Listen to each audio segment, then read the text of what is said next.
viewers, welcome to the domestic news update on Top Accolade News. The headlines. Over 200,000 PDP members defect to APC in Kaduna ahead of local government elections. Rivers APC reaffirms commitment to October 5th elections despite court challenge. Ohanaeze Ndigbo pleads to President Tinubu for Nnamdi Kanu's pardon on Independence Day. Starlink becomes increasingly unaffordable for Nigerians.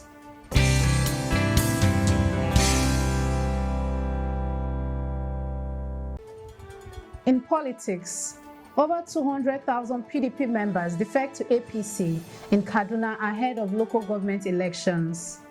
Ahead of the local government elections in Kaduna State, Governor Uba Sani has announced a significant political shift with over 200,000 members of the opposition People's Democratic Party, PDP, defecting to the All Progressives Congress, APC.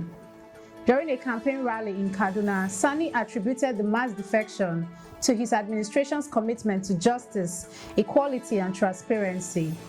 He expressed confidence in APC candidates and praised their dedication, noting key achievements under his leadership, including the construction of 62 roads and 60 secondary schools, as well as equipping over 200 primary and secondary schools. With these developments, the governor remains optimistic about the APC's prospects in the upcoming elections, aiming to further enhance economic stability and rural revitalization in the state. Still in politics, Rivers APC reaffirms commitment to October 5th elections despite court challenge. The All Progressives Congress APC in Rivers State, led by Chief Emekabeke, has reaffirmed its determination to participate in the upcoming local government elections on October 5th, despite the Federal High Court ruling that sought to halt the process. In a letter to the Independent National Electoral Commission (INEC), Beke condemned the court action as an attempt by Chief Tony Okocha, whom the APC considers an impostor, to undermine the party's duly elected State Executive Committee. Beke highlighted that a previous judgment by the Rivers State High Court had validated their leadership and mandated the Rivers State Independent Electoral Commission to proceed with the elections. He emphasized that the party has already submitted its candidate's name and distanced itself from the Federal High Court ruling, asserting that it does not reflect the interests of the APC in Rivers State. Moving on in politics, Ohanaeze Ndigbo appeals to President Tinubu for Nnamdi Kanu's pardon on Independence Day. As Nigeria celebrates its 64th Independence Day, the Igbo socio-cultural organization Ohanaeze Ndigbo Worldwide has urged President Bola Ahmed Tinubu to grant political pardon to detained indigenous people of Biafra leader Mazi Nnamdi Kanu. In an interview in Awka, National Vice President Chief Damian Okeke Ogene stated that Kanu's release could restore peace, help identify those behind ongoing violence, and end the troubling sit-at-home practiced in the southeast. Ohanaeze emphasized the importance of Kanu's release for fostering unity and urged President Tinubu and Southeast governors to prioritize the security and welfare of the people amidst rising insecurity and economic challenges. Shifting focus to business, Starlink becomes increasingly unaffordable for Nigerians. The declining value of the naira is making Starlink increasingly unaffordable for many Nigerians, with hardware costs surging 115.25% to 590,000 naira since its launch in 2023. Despite the hike, Starlink remains most expensive in Benin, where the hardware costs $675.93 compared to Nigeria's $385.64. Monthly subscriptions in Nigeria are set at 75,000 naira or $48.64, placing it the third most expensive in Africa. Following further naira devaluation, Starlink has announced additional price increase for its services, prompting backlash from frustrated customers on social media.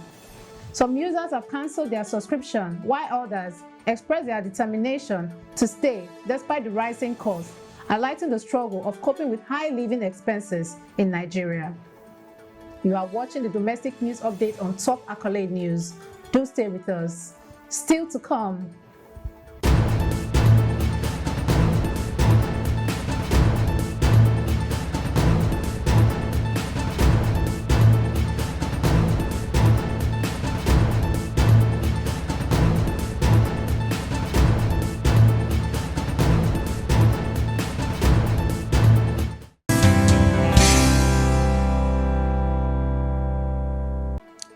Thanks for staying with us. Still in business, Egoras to offer affordable Ella parboiled rice as inflation strains Nigerian households. Nigerian startup Egoras is set to launch its locally produced Ella parboiled rice on October 12th, aiming to alleviate the impact of rising food prices amid soaring inflation. CEO Ugoji Hari announced that the rice will be offered at a significantly reduced price of 45,000 naira per 50 kg bag, a move designed to support families struggling with food affordability. With inflation exceeding 30%, many Nigerians have found it increasingly difficult to purchase basic staples. To ensure accessibility, Egoras is limiting sales to 1 bag per customer, preventing resale exploitation. The rice will be available for pre-order through egomat.org, with distribution points in Lagos, Abuja, and Port Harcourt. Ari expressed the hope that this initiative will provide essential relief to households during these challenging economic times. Now in infrastructure, National Library of Nigeria faces urgent crisis as CEO calls for immediate action. The Chief Executive Officer of the National Library of Nigeria, Professor Veronica Chinwe Anunobi, has raised urgent concerns about the dire state of the National Library, calling for immediate attention to its preservation.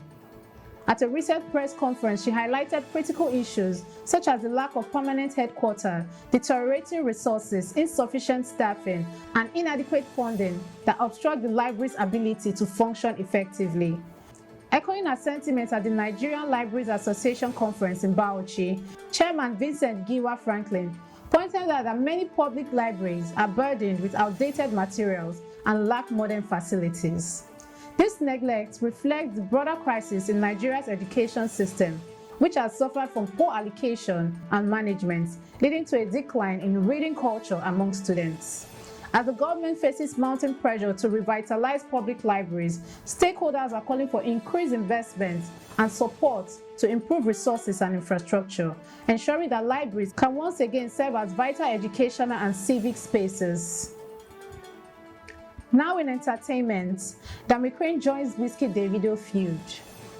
In the ongoing feud between Wizkid and Davido, Nigerian singer Damikraine has added his voice, reigniting tensions by mocking Davido on social media.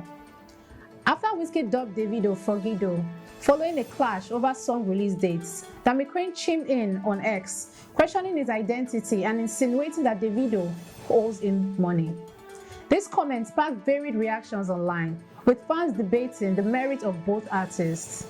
Damikraine previously stirred controversy by claiming that street pop artist Portable is more relevant than Wizkid, intensifying his presence in the heated discussion surrounding the Nigerian music scene.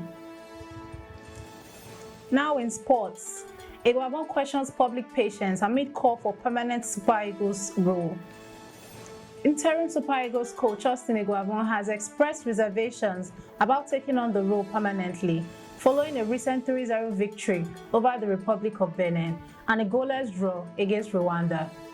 Eguavon stepped in after negotiations with German coach Bruno Labbadia fell through, making his 4th stint with the national team. In an interview, he addressed public perception, stating that while many refer to this as a 4th term, his actual coaching period has been brief, with only one lasting 6 months back in 2006. He questioned whether the public would be patient with him, emphasizing the need for more objective criticism regarding his coaching history. Eguavon's past role includes short tenures in 2010 and 2022, and he is seeking clarity and support as he navigates this latest opportunity. That concludes our domestic news update for today. Stay tuned for more domestic news and developments. Thanks for joining us. I am Okocha Ojorumi. Connect and engage with us on all social media handles. Do have a wonderful day.